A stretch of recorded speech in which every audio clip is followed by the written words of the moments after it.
when we're employing guys, they work with them and they see what everyone expects and how we want to do things. We don't want to just get a job done because we need to get it done quickly or whatever. It's got to be perfect. We do pull it apart if it's not done right. That's how homes should be built. Don't just pump them out and slap them up, you know? You've got to take some sort of pride in it. What is success to you? I think it was a learn to love it experience.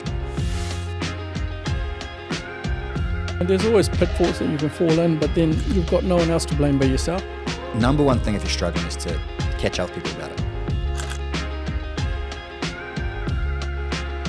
Hey guys, before we kick off, I just wanted to take a quick second to say thanks to our content partners, Abodo. You probably know Abodo from their feature timbers like cladding, decking, screening, and all those beautiful timbers that make our projects look amazing. Now, on top of all that, Abodo timber is actually grown and manufactured right here in New Zealand, and it's actually verified carbon negative. Now, what the heck is carbon negative? I'm going to be honest with you, I had to Google that. Carbon negative means Abodo actually takes more carbon out of the air than it puts in. That's got to be good, right?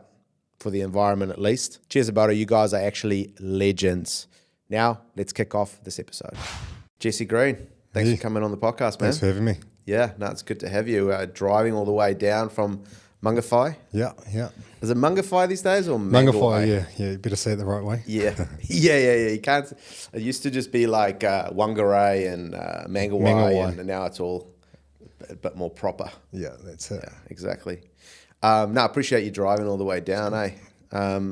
So tell me a little bit about, I want to hear a bit about your sort of upbringing. I know we had a chat before around, you did some boat building for a while, and you kind of grew up around here. Like, did you grow up in Auckland or? Yeah, so I grew up in Auckland. I was sort of around West Auckland pretty much, around Massey, Te Atatu, Henderson, all those sort of areas. West Auckland? West side? Yeah, that's the one. So I went to Mangawhai High School, went there, did my time there. When I was sort of growing up and at Mangawhai High School, I started working. So I was working for my old man's company he was at. He's had like an earth moving business. So I'd be there after school, sort of greasing machines, driving the loaders, sort of loading trucks up and just doing all the bottom feeder jobs there. And there was a boat building yard behind him. So he was like, "Oh, why don't you get into boat building?" I was like, "Oh, yeah, okay, sweet as." So I ended up walking around back to the factory. So all these guys there, I was like, "Oh, is the boss here?" And they said, "Oh, yeah, great, come down." So I went down, went and met him. This is in front of everyone. And he said to me, "Oh, what do you want to start boat building?" I was like, this pimply Weasley young fella. And I was like, "So I could have you working for me when I'm older." And they just all cracked up laughing. And he said to me, "When do you want to start?" And I said, "Tomorrow." He said, "Yep, good." So I turned up the following day and then wasn't building any boats. I was emptying rubbish bins, making coffees before smoko for everyone. So I was doing all the basic jobs and just cleaning things up and working my way into sort of different positions. So I'd like start sanding, and then the next thing I'd be doing is fiberglassing, still making coffees on the side before smoko for everyone. But that was my sort of entry into the boat building sort of world. Nice. And how old were you then? So I was about 14 then. So I was doing it after school and school holidays. So I did that, till I was about 16, and probably a few days after I started not enjoying school as much. So I remember having a chat with him and just saying, "Hey, I'm looking at leaving school. Would you have an apprenticeship for me?" And he said, "Yeah, man, yeah, all good." So I was like, sweet. Went to school the next day, pulled the pin on school, got the old man to pick me up, had that big chat with the olds that night, and I said, no, it's all good. I've got an apprenticeship. And they're like sort of a bit blown away that I'd sort of teed all this stuff up. Half impressed, half... Yeah, shocked, yeah. But I did it, got there. So I started my apprenticeship the next day and, worked with him for quite a few years, did most of my time with him. Actually got signed off with him as well. And he was probably a bit of a role model as well, as in like a boss and someone that could be like, "Hey man, just give it a go, like try things out. If it works, it works. If it doesn't, well, try something different." Yeah. So I sort of take my hat off to him for that, giving me that sort of approach to learning, and it's something that I've definitely taken on board as I've grown to where we are now. That's awesome, man. So who was Jesse as like a teenager? What was the vibe? I like to say I was quiet and reserved, which is what I'm like now, but I was probably cheeky and, probably a little bit against the grain. Just having a bit of a laugh with everyone. Yeah. I had to sort of grow up fairly quick. When I did start my apprenticeship, my parents were actually building a house over in Waiheke, so the whole plan was to move over there and live. But I ended up staying behind, so I moved in with my nana in the city, living with her for several years while I was doing my time, and it was awesome. What was that like? Did she just let you get away with everything? It was the son she never had. She'd make my lunches and everything sorted. So I was pretty lucky there, and it was close to town as well, so it sort of worked out for all the guys when we wanted to go out and have a few drinks. So. Oh, that's pretty cool, eh? Like, look, I can imagine living with your grandma would be pretty sweet, eh? You'll be fed pretty well, eh? Yeah, well groomed. That's good, eh? And then, so then you got into boat building. You're like 16. Sounds like you got a good boss going. Yep. What type of boats would you guys be building at that point? So we're building sports fishers, which is all fiberglass, all sports fishers pretty much. We're doing that. We're doing luxury sort of, not so much super yachts, but like the sort of 50-foot, 60-foot sort of boats as well. Also yachts. We did like quite a variety of things, which was good. So I pretty much did my time there. And from there, I went and worked. I was making carbon fibre components for super yachts. So I ended up working at this crowd for a couple of years. And one of the guys that I'm still mates with now, he was like, "Oh, why don't you come with us? We're off to cook some boats." So, sweet. Cook some boats was a top place to sort of work at. So managed to get a job there. And it was working with a few guys, still mates with now. They're all in Team New Zealand now. But it was definitely a good learning curve, and just like you're working with verniers, you're not 10 mils fine, like half a mil, we've got to grind it back, make it perfect, So there's no sort of room for error or just letting things slide. So the personality of someone that becomes a boat builder, is it someone that's kind of like has high attention to detail, or you're forced to? Yeah, I think they definitely do have a higher attention to detail. It does have to be perfect. There's no room for error. Even their work ethic is up there. Like they just work hard, and there's no sort of mucking around on site as well, I reckon. And a lot of the hard men, like a lot of old school kind of mentalities, you just got to get on with it, work in real narrow spaces. Yeah. You just got to suck it up and just do Get it. in there, you'd have your full face masks on, your overalls, everything like that, and then you'd be grinding, and it's just itchy, it's dark, and you're sweating in summer. It's all messy, but at the end of it, like you had this sort of masterpiece of a boat to stand back and look at. That's off competing, It's cool. What was the coolest part about being a boat builder at that point? We used to get time and a half back then, so it was pretty good. But it was just watching your product. It was racing. It was competing. Like there's not much like that in building. Like you'd have the Master Builders Awards, which is good, and that's awesome to be a part of if you can get into that. But that was probably the sort of highlights for us. And America's Cup. That's what you're sort of working towards, right? Yeah, 100%. So talk to me a little bit about that. So you went and worked for, did you work for Prada or did you work Yeah. So when we were doing the America's Cup, the 72-foot cats for the 2013 Cup, we're doing those back at Cooks and Boats, and then they brought over Luna Rossa, so that's Prada, brought over their cat for us to do the fit out. So we did that there at Cookson's, and from there, they needed somebody else to jump on their shore crew, so I was like, just put my hand up and made the cut. So that I did, and worked with them as part of the shore crew. It's big days, 6 days a week, 7 days a week. Sort of sell your soul in a way, but it's good atmosphere. It's a good vibe there. It's enjoyable. That's for sure. And what was it like when you, because obviously America's Cup is Italy, right? The Prada Italy team. Yeah. Did you have to go over to Italy, or did you work just in New Zealand? Nah, so we worked down in Auckland. We had our base down there. So we were there for several months, 6 months possibly, and then from there we moved over to San Fran. So everyone sort of packed up and moved over there, brought all their families, if you had a family. So for living over there was right in the city. I had like awesome spot. You're walking around in all the Prada gears. It's pretty good. Cool vibe. Feels like you are part of the team, right? Well, yeah, you're amongst it all. Pasta for breakfast, pasta for lunch, pasta for dinner, because we had chefs cooking our meals. Yeah. So, yeah. No, it was Not a lot of Kiwi, like bacon and eggs and... none of that, nah. There's a little place next door to the base and they'd have pancakes and that, so I'd shoot over there in the mornings every now and then, but no, it was a lot of pasta. Yeah.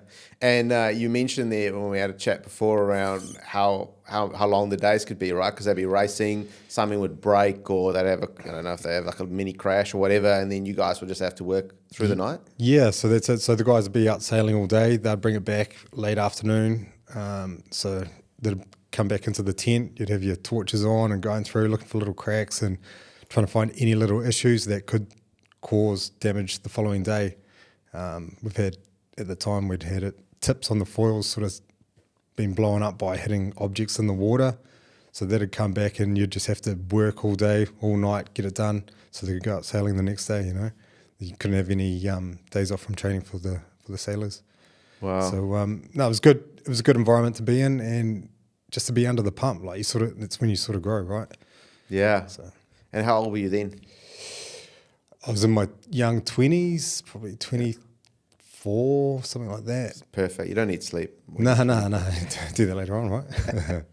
So then you, that's an awesome experience, right? I mean, that's as good as an OE or something like that. That's really cool, once in a lifetime kind of thing.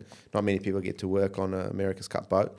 So then you you kind of made your way back to New Zealand, and why did you decide to get into building? Like, take me through your thought process on that. Yeah, so we came back and then I ended up jumping in with the same company I was at previously, making all carbon fibre components for super yachts. So I was working there and I just thought, like for me to keep sort of growing and earning good money, I had to keep travelling, and I sort of wanted to be, I'm a home person, like I like being around my friends, my family, I like driving the streets that I know, like I know a shortcut that way. So it's all those little things. So I was like, fuck it, I'm going to start building. So I spoke to my girlfriend then and just told her what my plan was, and she was like, yeah, get into it. So one of the guys I was boat building with, his brother-in-law at the time, he owned a building company. So gave him a buzz and was like, yeah, sweet, pop down, met him and started pretty much within a week. So that was my first sort of introduction to building. And that house there was just up here in Albany, but that was built over like 7 sections. It was a monster for an awesome architect as well. And that went on to win a few awards. So Cool. sort of amongst it from the start. And surely there must be some benefits, right? Coming from a boat building background, attention to detail, knowing how to use tools, knowing how to, approach, a build of anything. There must be some crossover there, right? Between that and or not really. Well, it's, that something's got to be done perfect. You can't have water coming into the house like same as a boat. So it's about all those sort of things, and you're practical with tools. When you're boat building, you probably tend to use and make yourself more jigs to make things more efficient on site. So we sort of brought that into the building, but then again, you've still got to learn like all the rules and regulations with building. So you can have a house pass, Yeah. So it is that learning aspect to it. So you can't just start the boat building apprenticeship and then just pretty much have half of your building apprenticeship signed off. You still got to start from the start. Yeah. Kind of make your way through. So a building business owner would be excited when a guy comes and he goes, yeah, I used to do boat building. They would be excited about that. Yeah. Well, I had one working with me until we went back to Team NZ. He was working with me when we first sort of went out on our own. And I also brought another boat builder with me to another company we're working at. And I reckon they're better than standard builder, definitely.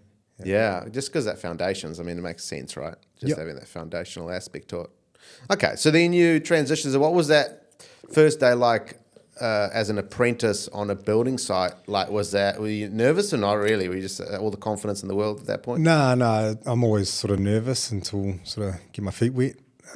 So we pretty much, I started all the cedar sarking on all the fitout, me and this other guy. We were doing that through the whole house, and And we started working our way to the inside, doing all the cedar on the inside, and it was good. Like I got a good variety of work at that time, and it was luxury building as well. So I was sort of lucky in that aspect. I wasn't just building your stock standard sort of cookie cutter home. Yeah. So no, I definitely enjoyed that. From luxury yachts to luxury homes, yeah.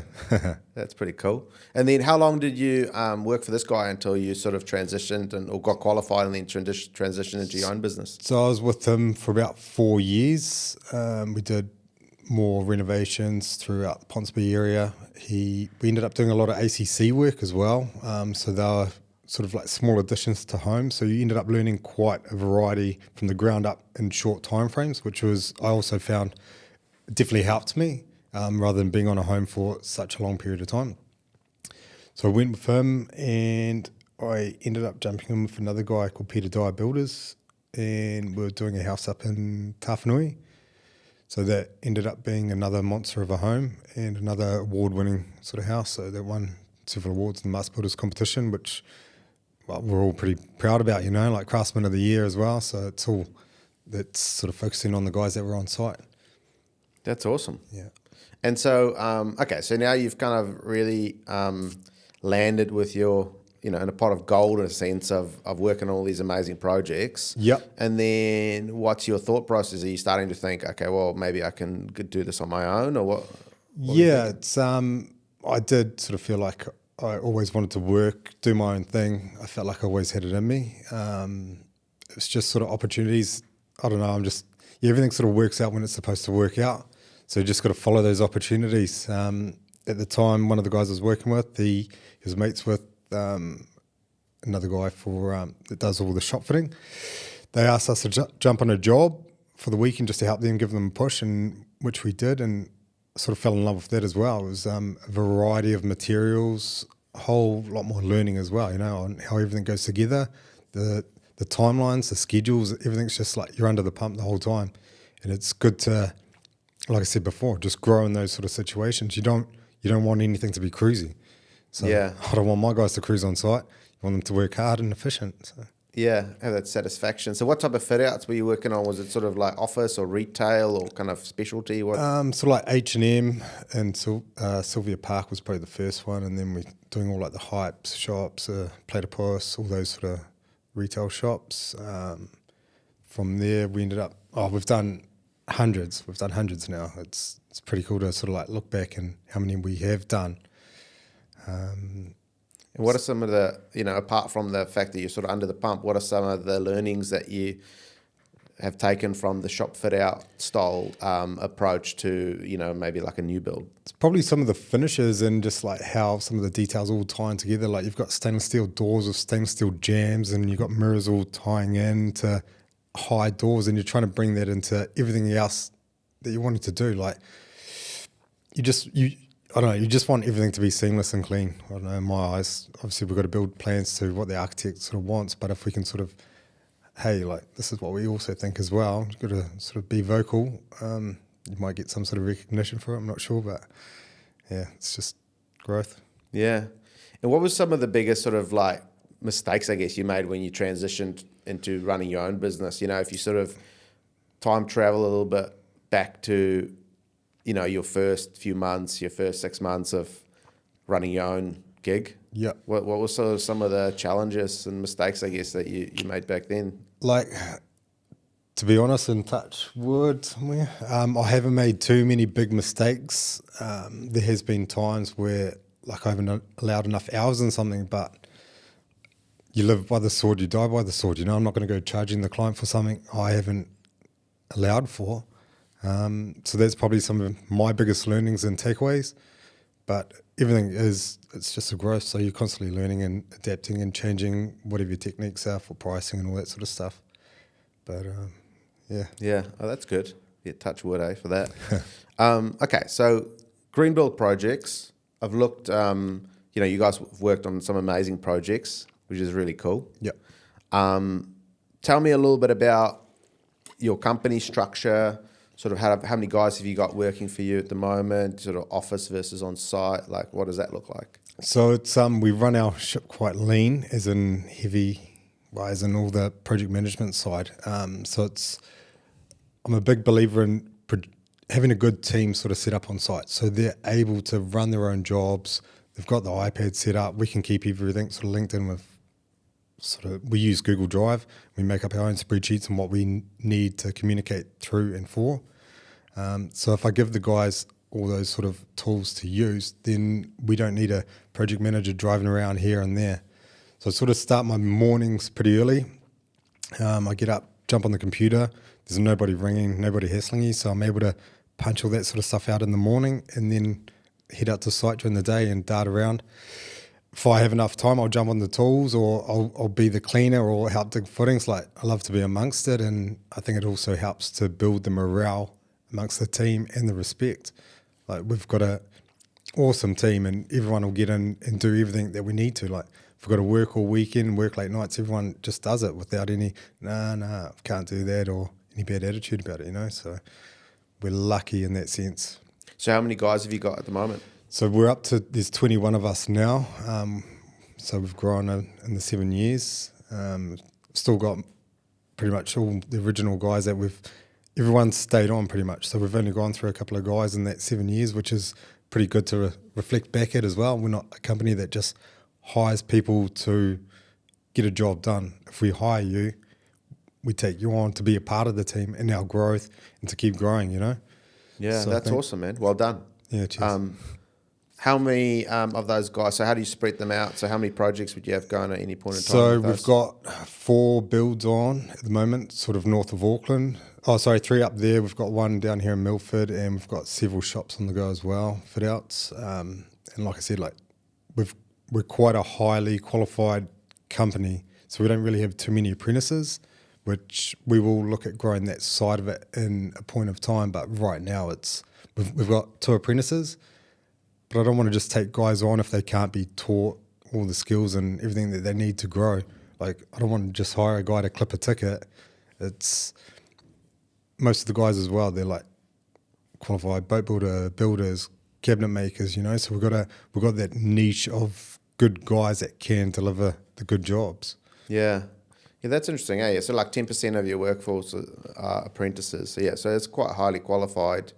Or percentage-wise anyway. Yep. And I guess you have those fit-out jobs, right, which is fast turnover type of jobs, right? Yeah. So how many of those do you have on the go at any point in time? We're doing 4 out at Mangawhai Bay out at the airport at the moment, so they'll be turned over in probably 4 weeks, pumped out, and then we'll be straight into the next lot of shops. So everything is go, go, go. And do you rotate the guys around, or do you have like your fit-out team versus your like new build team? And so we've got a predominant sort of fit-out team that are in Auckland. We've got a couple of builders as well, and amongst that sort of jump out and do the odd renovation when we're taking one of those on. And then north of Auckland, we've got our team that are all builders, cabinet makers as well. Yeah. So, we've got that variety. And we're sort of lucky if I've got a job on that I need to get a push going because we want to push it, I'm able to bring a few of our guys up from Auckland. They'll come stay up with us, and then just pump it out and get it done. So we've got that sort of flexibility to push jobs, and like some other people probably don't. So So you moved up from Auckland to Mangawhai. Almost said Mangawhai. Mangawhai. Whatever 5-10 years ago, right? 9 years ago, you said. Yeah, 7. Yeah. That, what's it like running a business in a sort of smaller community up there versus running one in Auckland? Like, are there any differences? Yeah, I suppose you probably get to meet all the builders more in your area when you're stopping in at ITM or wherever you shop at, you know. So there's a bit more of a chat and a bit of a joke around with the guys. Definitely up there, I'm probably mates with a lot more builders up there than I am in Auckland, although a few of my mates are builders in Auckland. So that's good to have that sort of banter and that when popping into those areas. Yeah. You talked before about, on site, then be like a shitty job and then you just jump in and do it. Yeah. Very different type of mentality. A lot of builders kind of, the mentality out there more so is that, you become an apprentice and then you have to work your way up and then you have to do all the crappy jobs. I mean, at the top you can just, and it makes sense business-wise as well, because if you're charging someone out at a higher hourly. Yeah. It's, business-wise, it's better for them to do the higher caliber jobs. Yeah. So business-wise, that works. But also, like from a culture point of view, that's generally how the site operates. Why would you go into a site and do the crappy jobs when that you're worth $150 an hour business owner? Why would you go do a $30-$40 an hour job? Well, because I demand quite a bit from my guys. So if they see me, say if a footing's collapsed, whatever, I'm shoveling that, cleaning that up, and they sort of see me doing that, then nobody's got an excuse to, that's too hard, or a young fella doesn't want to do it. Like, if you lead from the top, it's going to get done. And I sort of believe, like, you don't stop doing what you started doing. And I started doing that when I was working, and I'm not going to stop it.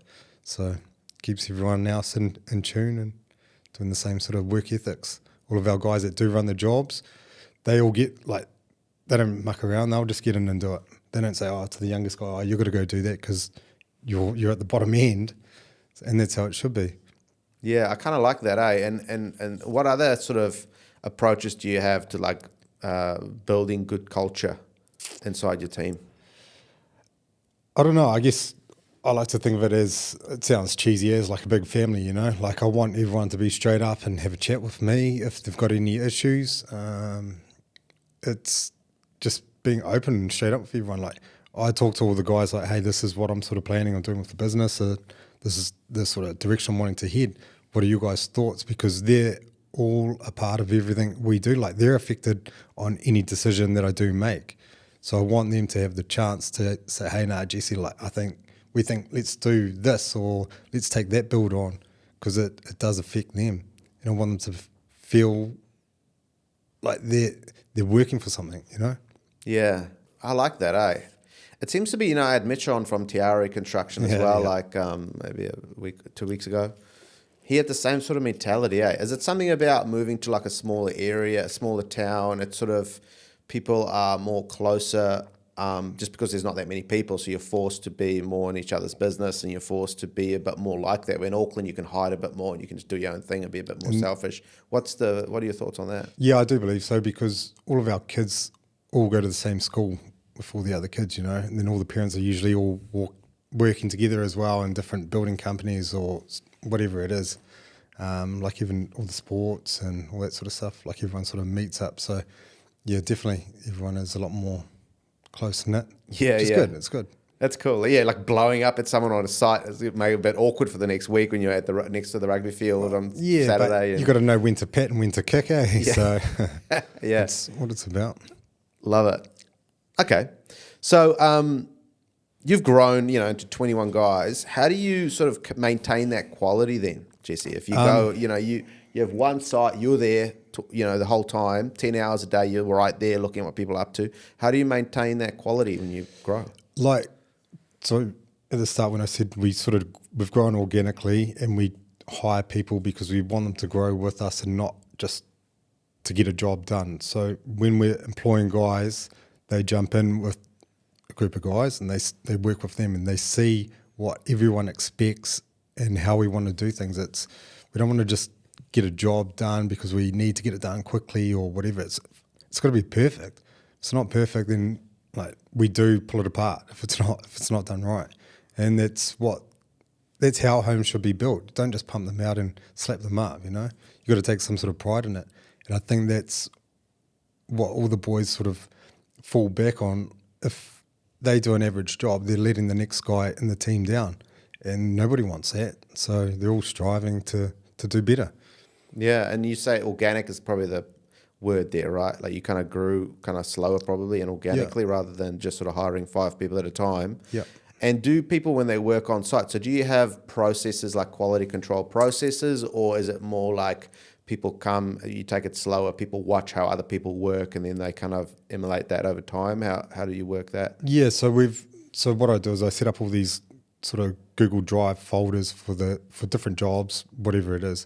And then on that, we've got like different task lists of what we sort of see coming up and what also needs to be done. Yesterday, we're getting ready to hand over a job probably the next 3 weeks up in Waipo. So I spent a few hours yesterday morning going through, taking photos and just sort of documenting everything that needs to be done. I upload that to the Google Drive, and then all the guys in that working on that job can see what needs to be done. we print it off, display it so everyone can see it, and I'm sort of big in writing everything down that needs to be done, because if everyone can just sort of walk up, let's get that doorstop on or whatever, it gets done a lot more efficiently rather than running back to one person, hey, what do we do now? So that's sort of part of our process in sort of the organising of on-site work. Yeah, you're almost like building a bunch of little leaders everywhere, right? It's a lot of accountability There's rather minions. than just one guy at the top, site foreman, and everyone being like a bunch of minion helpers. It's sort of like more... They're all, it's a lot more flatter, and people are able to take charge and just get the job done. Like, you're not having to look over and follow an apprentice around, make sure that wall's dead straight or whatever, because if it's out, his nogs are in, when that's jibbed, it's hard to sort of sort that bow in the wall out. So we're able to avoid those issues as we're going. Yeah. And in that way, there's more trust. People trust one another. And when there's more trust, speed increases, right? You can actually work faster. Efficient. People and efficient when people trust one another, and you don't have to look over everyone's shoulder. Or even sweeping, like the older guys get in to sweep and get it done quickly and it looks good. It's not like an apprentice just sweeping because he's just trying to fill the time in for the day. So there is value in having the qualified guys doing that sort of work as well. Yeah. Okay, so you got amazing projects. How do you get them? What's your magic sauce? Do you chase architects or do you chase homeowners? Do you chase anyone, or do people just come to you? How does it work? So when I first sort of set our business up and I was trying to get out there, I was that builder that was emailing all these architects, hey, this is us and this is what we do, and never received one email back, which is a bit of a bugger. But we've obviously got our website going. We had one couple that got in touch with us through our website, and I brought them up to our house that we'd built. We just recently built it. So they came through and they actually brought their friends through the house as well. And they'd walk around, they loved it, and sort of seen the quality that we do. So I started, that was our first build in Mangawhai for them. So we built that. They had friends, they bought land up in Mangawhai, recommended us, so we built that. Then it's just word of mouth from there. So there's this older builder up in Mangawhai, and he told me when I was young, he was like, if you focus on quality, the rest will come. And he's 100% right, like it's not a quality job, like it's a quality everything that you're delivering, whether it's a door's not closing for some reason, the owner hits you up, you're there within the 24 hours to sort it out, that's quality, it's a process. Yeah. So that sort of reward for good work is more work, right? Yeah. And because sometimes you can focus too much on the sizzle and not the sausage, right? If you just focus on making a good sausage, you'll sell more. Sometimes we can focus too much on the sizzle, like we try to spend all this time selling ourselves and business development and stuff like that. But I guess you're taking more of a slow burn approach, do a great job, and more work will come. Yeah, and like I keep going back to, organically, like it's the best way. It's just slow, steady. We're not forcing the process. We've got the guys to do it as we need to do it. And it's working for us. It might not work for everyone else, but...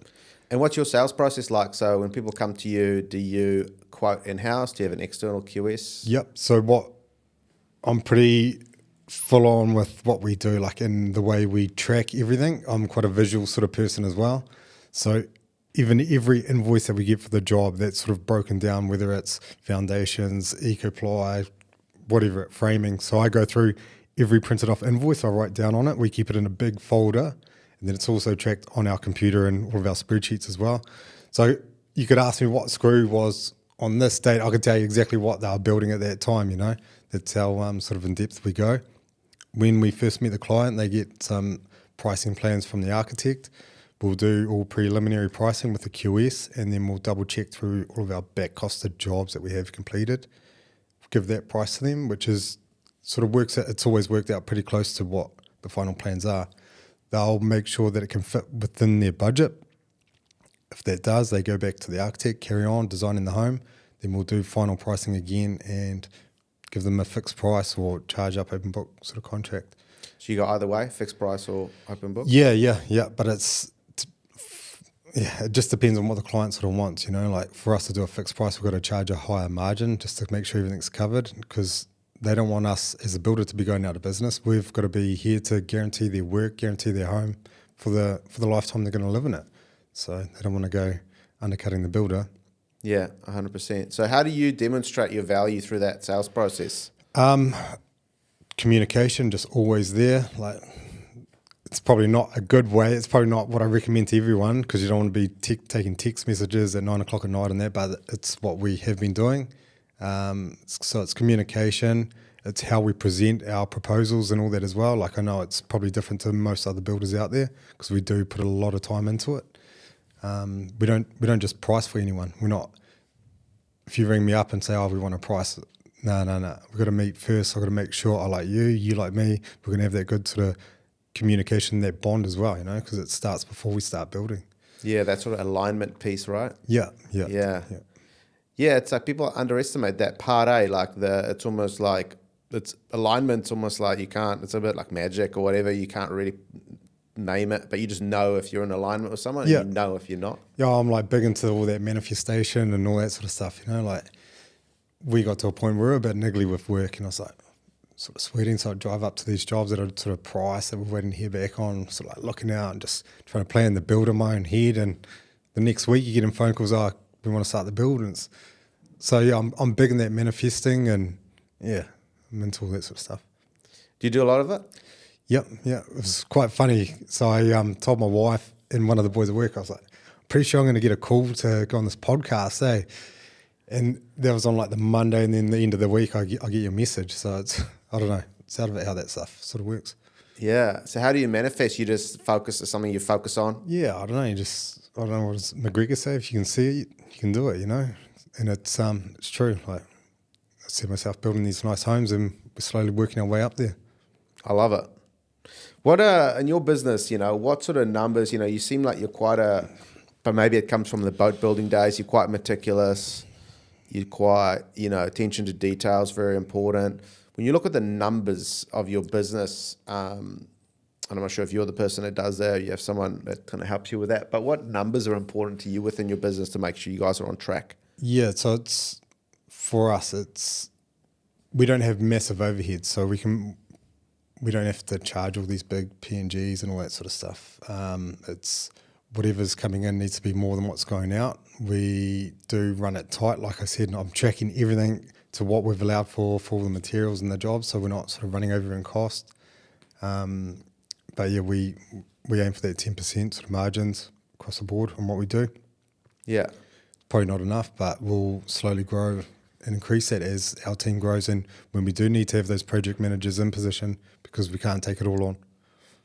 Yeah, so it seems to be like the bit of a theme, the keeping your overheads, and that's probably for guys starting out, good advice for them as well, keeping your overheads nice and low. Yeah.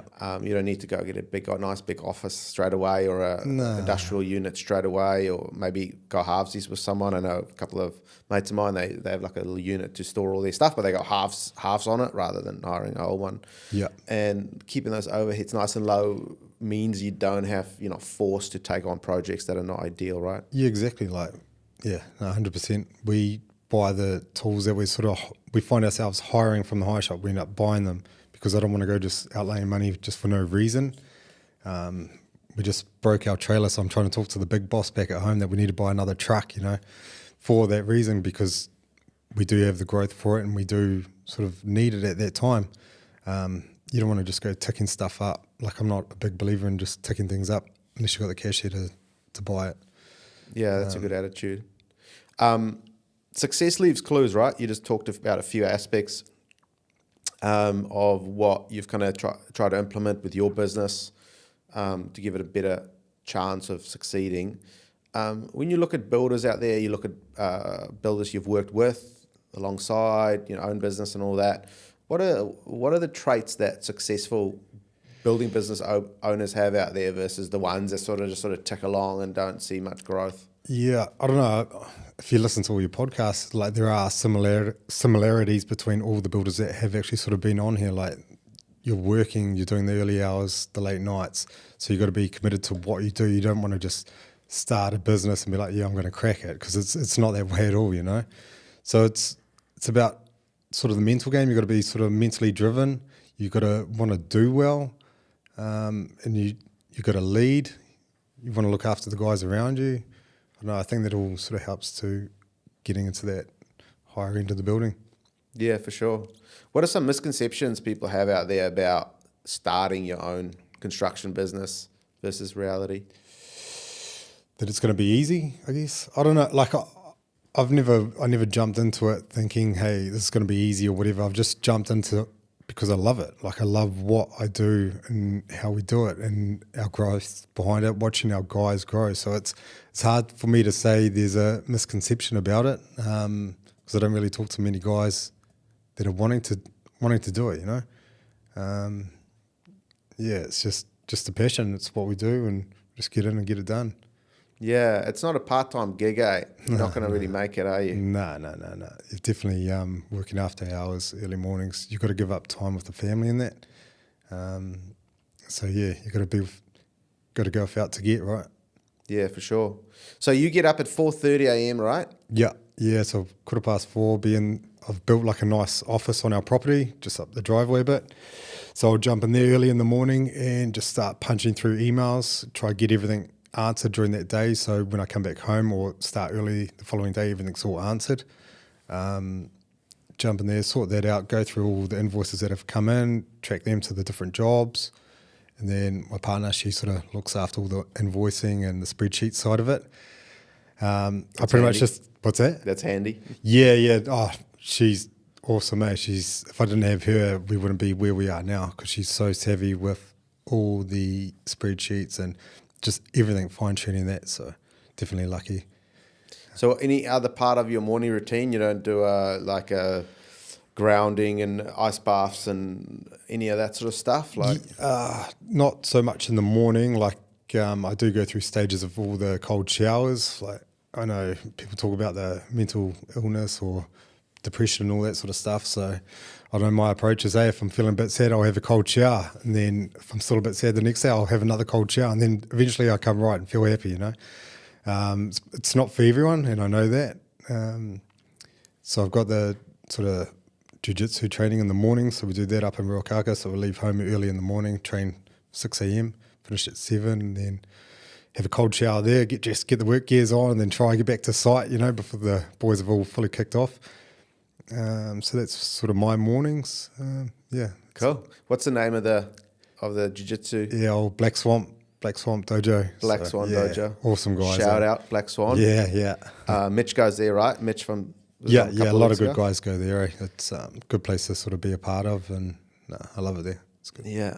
Oh, that's awesome, man. That's good. Jiu-jitsu, if there's one aspect, right, of where success leaves clues, it seems to be a lot of people that are into jiu-jitsu it tend to be good in other aspects of life, whether it's in business or competent in other areas. I'll let you know when I make it. Hey. No, it's definitely it's definitely one of those aspects. So what kind of drives you then now? Like what drives you to be successful? What is success to you? So if I look back to where I sort of come from, talking about my kids, so you sort of see your kids' personality and how similar they are to us as parents.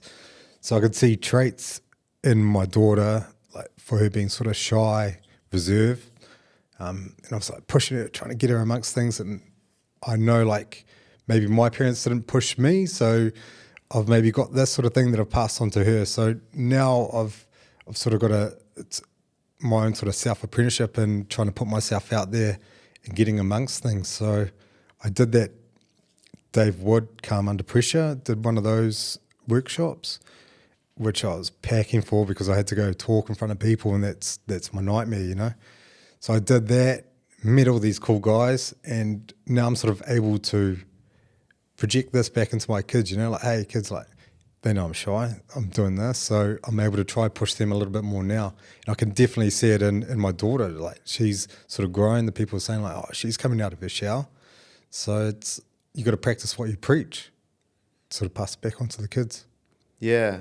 And is that success to you, your kids? I think it is. Like, it's a leadership. Like, you want them to sort of, success is like personal growth, right? Like, the better you feel, the more you're going to do, the more confident you're going to be, the more successful you're going to be, whether it's at home, work, whatever it is. So if you can give your kids that sort of confidence, then if they're going to be successful, they can sort of aim for that. Yeah, that's cool, man. it's got to be more than monetary, right? I mean, the money's really important. We've got to pay the bills. The kids got to have a nice, dress and Yeah, they gotta hey, wear I and like they money. Hey, I like hotels. Yeah. Like, and I do enjoy it as well. Like I do get into that sort of stuff as well.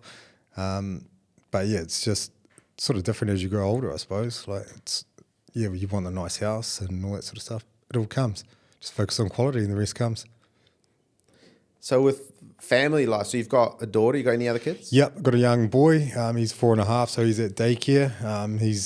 He's got my partner's South African side in him, so he's stubborn and doesn't want to listen. So I just let him do his own thing. Hey, easy. But which is good. Like you want the kids to be stubborn and sort of know what they stand for as well. You never want to take that out of them. Yeah. So yeah, the 2 kids, the wife, the dog, the house. Yeah. Cool. So he's a little lad. Yeah. And Take him to site.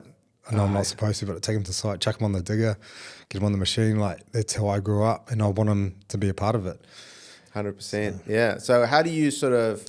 There probably isn't anything. There's probably no such thing as balance. Like work-life balance is kind of a bit of a bullshit word, right? There's all like seasons and stuff. But like, how do you navigate that sort of work, family, and sort of what are sort of the triggers that puts you back in line to kind of remind you, hey, I got to spend more time with the family, or hey, the family's had enough time, I got to get back to work. How do you do? Yeah, so like I try my best. Like sort of if you start early in the morning, your kids, your wife, they're all in bed still, right? So you're able to do those, get 3 hours in before they get out of bed. So if you're coming home from work and spending those 3 hours in the evening, then that's when you're losing time with them. So I try to do that. I recommend that for people. Then you're able to bath your kids, put them to bed. It's nice to see. And then if you've got to go do more stuff, go do it afterwards. But it's definitely hard to turn off. Like I'll be on the couch with my wife in the evening and you're thinking about numbers, you're thinking about trade summaries, like is this adding up? And you're quickly jumping on your phone, double checking, yeah, sweet, that's covered, that's sorted. So I can't say no right or no wrong way to do it. Yeah. Okay, I've got a few interesting questions I wanted to run past you.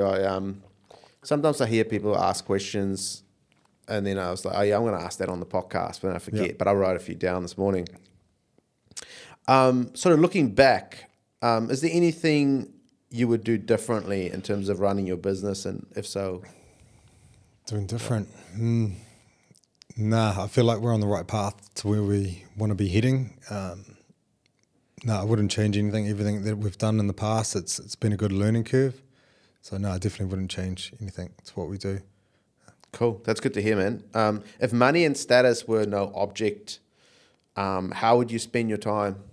Will you spend it differently? Diving. Yeah. Now with the family, we've got a pretty big yard and heaps of gardens, so we do a lot of gardening over the weekend. So the kids are getting towed around on the lawnmower and all that sort of stuff. So I do enjoy all that sort of low level stuff, I suppose. Yeah. Yeah, just doing that and being on the boat. Yeah, you go out on the boat a lot? Yeah, do a bit of diving. So I love it. Yeah, whenever I can, get into the diving, get the crayfish. Usually give the clients some crayfish, keeps them happy. Yeah. Oh yeah, you can't be mad at some crayfish. If you were less afraid of other people's opinions, what would you talk about more? I'd probably just talk more in general, right? Probably be a bit more open. I don't know what I'd talk about more of, so to speak. But if I wasn't afraid, I'd probably, just give things more of a crack. Yeah. This is quite a big thing for you, coming on the podcast. Yeah, it's definitely, like I said, it's my biggest fear, talking in front of people. When I first set my business up, I actually hired a consultant to do all the talking for the clients in between, and then I was hoping to get the job and then take it from there. And there was a big wake-up call. I was like, fuck it, this isn't me. Like, I just got to be organic. I want them to see me, know me. So I'd be packing myself, taking those bloody rescue remedies in the car before I go meeting a client. I remember one in particular. She's like really well-known architect, and I was doing a renovation on her place up in Langs, and I was just peeking out and got in there. And I ended up getting the job, so I can't have done too bad. And we've got a good relationship now, so yeah, just got to get into it, give it a nudge, You did those drops, those rescue remedy drops on the tongue? Yeah. I don't know if it helped. I was probably stuttering half the time, but we got there. So those are sort of calm you down, eh? It's like stress reducing or something like that. Yeah. Didn't know about the breathing techniques before then, so what do you say instead? Oh, you were mentioning Dave Wood. We should give him a shout out. So we're actually doing a Calm Under Pressure Builders Edition in September. Yep. I think September, yeah. If any listeners reach out, we still got I think we've got 3 spots left for that 2-day event as well. But he's really good, eh? Oh, it's well worth it. Yeah, definitely. Yeah, just recommend it 100%. teaching you how to stay calm under pressure, I guess. Yeah, it's definitely something that you take along. Like even like when I'm trying to go to sleep, I just calm my breathing down, then I can crash out, so it's good. Oh, that's awesome, man. What is the thing that makes you sort of the happiest in life right now? Probably seeing everyone happy around me. That's what makes me happy, eh? It's quite another corny, cheesy sort of comment, I suppose, but I thrive off people being happy. So, Yeah. just work towards that.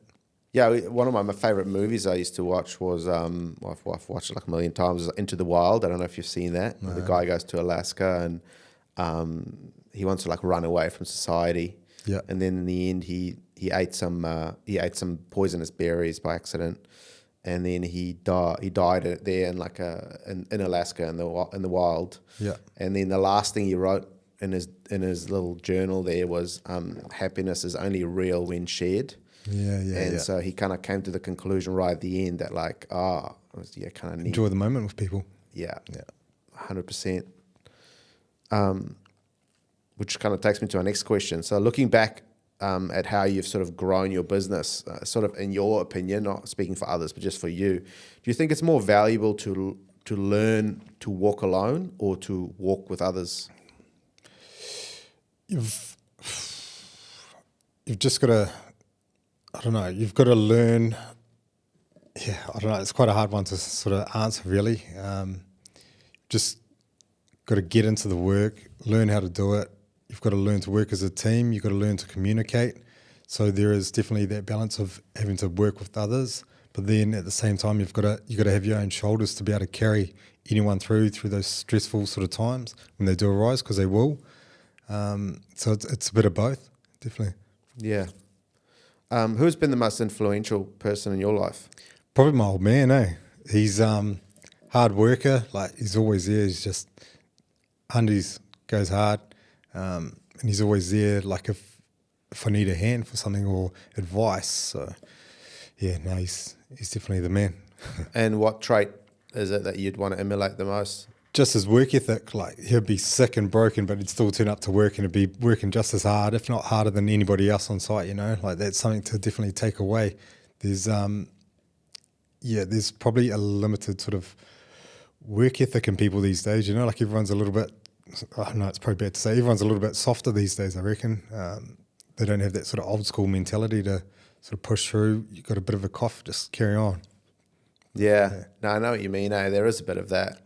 And the boomers, they have a lot of, your dad's probably a boomer, right? Yeah. They have a lot of, drawbacks, but one thing that they do really well is they do know how to just get their hands dirty and just get working, because I think they learned from their parents, right? Like post-war kind of mentality. Yeah, definitely. And but then at the same time, you've got to look at your parents and see what are their.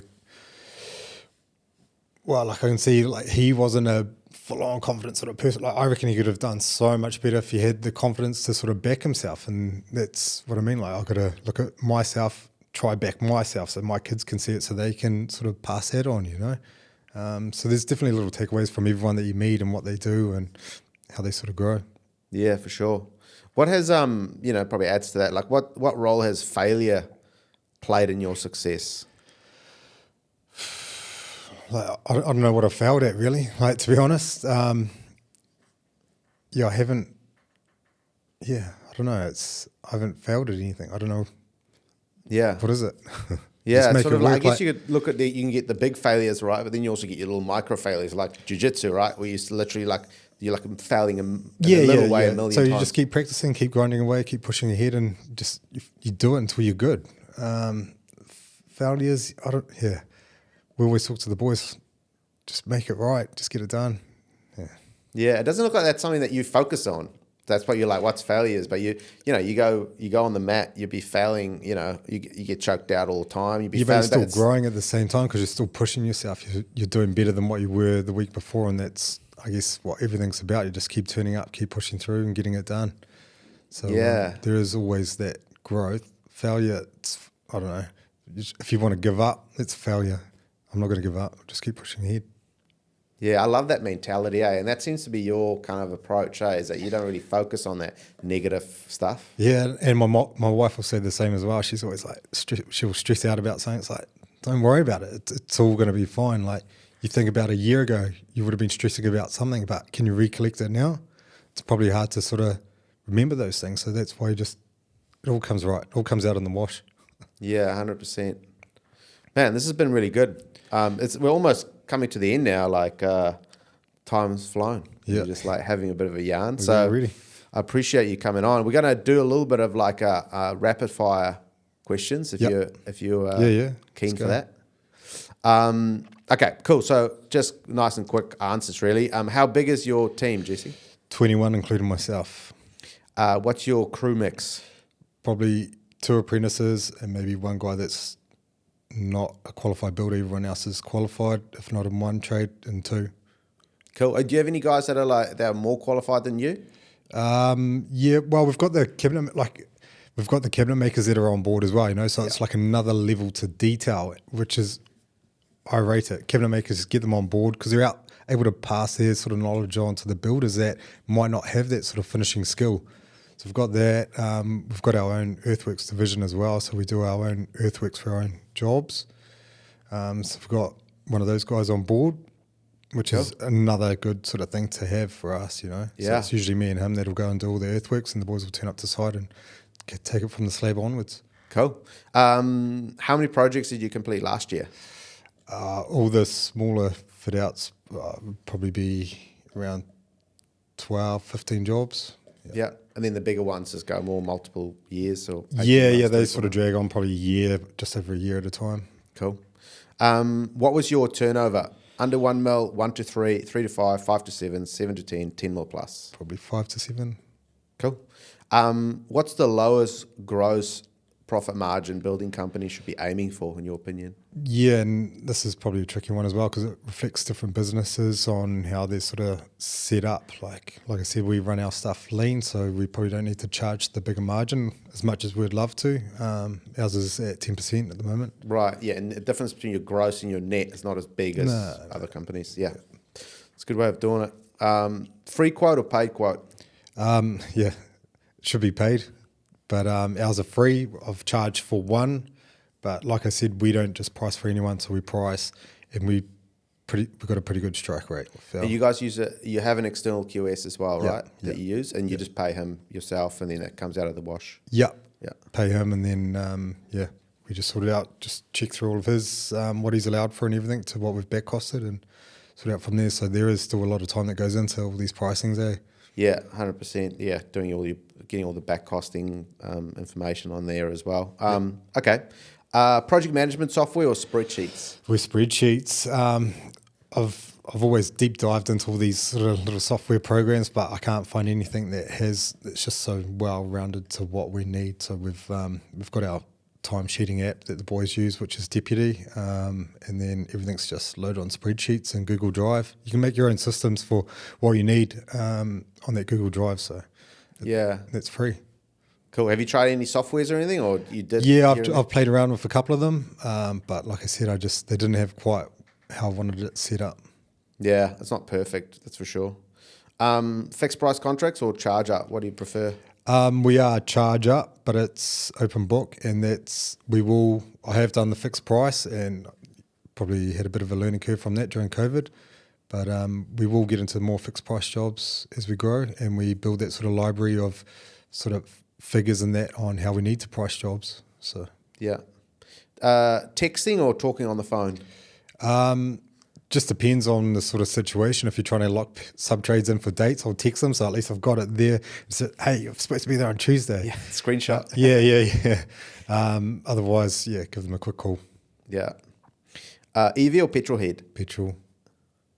Yet to have one EV guy on here. Maybe soon. I would rather have a beer with an architect, a subby, or a council member. Probably subby, yeah, just to have a chat, see how we can sort of streamline our sort of program to suit them. Like, how can we improve ourselves to make their job easier? Yeah, for sure. Jock or hippie? Probably neither. What are jiu-jitsu guys, eh? They almost like, a lot of them are like borderline hippies, eh? Yeah, could be, yeah, I don't know, yeah. Yeah, they choke you out, but they like just real relaxed. Give you a pat on the back, a bit of a hug. Yeah, I know, eh? It's kind of funny like that. Wine or whiskey? Probably wine, if anything, yeah. Makita, DeWalt, or Milwaukee? Makita.